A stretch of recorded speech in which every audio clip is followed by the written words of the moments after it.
Hii barabara watoto wanapitanga, magari yanapitanga, hii barabara yetu ni busy.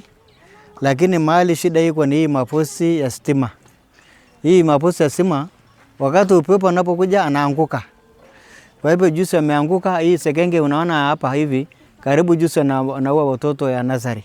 Kwa bahati mzuri watoto anayepa naingia msituni, kuna wengine magarusha karibu na macho. Kwa hivyo jana watoto walikuwa wanatoka shule, saa kama hiki, alafu hii posti ya stima akaangukia mtoto. Kwa bahati mzuri wengine bado yuko nyuma.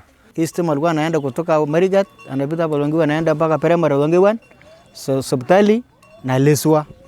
Sasa kwa nini hapo hivi hatujaona dalili yoyote ya moto, hata siku moja, hata dakika hajatoka, hata hatujaona transformer, na alikuwa tunatarajia tutafanya maendeleo mingi kwa sababu stima ni mzuri.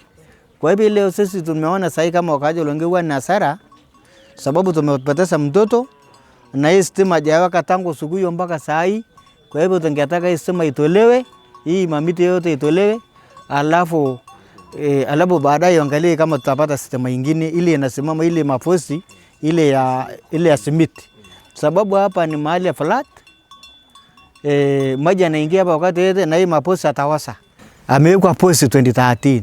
Lakini hakuna kitu yote amewekwa sasa tena kuonyesha moto unataka kuingia kwa shule, ama moto unataka kuingia kwa hospitali, ama moto unaingia kwa center. Hakuna hata plan ya kuonekana sasa hii maposi inawekwa kwa laini. Ni kama kuna mpango tu ile hatujui, kwa sababu mpango ya stima inakuanga hata naingia kijiji. Sasa ingekuwa hata kuna singine ingecross kuingia kwa ndani ya watu, alafu watu wanapata stima. Lakini stima penye imewekwa tu ni barabara, lakini hakuna chochote kimefanyika kwa stima. Kwa hivyo hiyo ndio tumeshangaa. Hii stima sasa ni shida, ni shida ilikuwa ni ama ni nini? Kwa sababu hajatusaidia.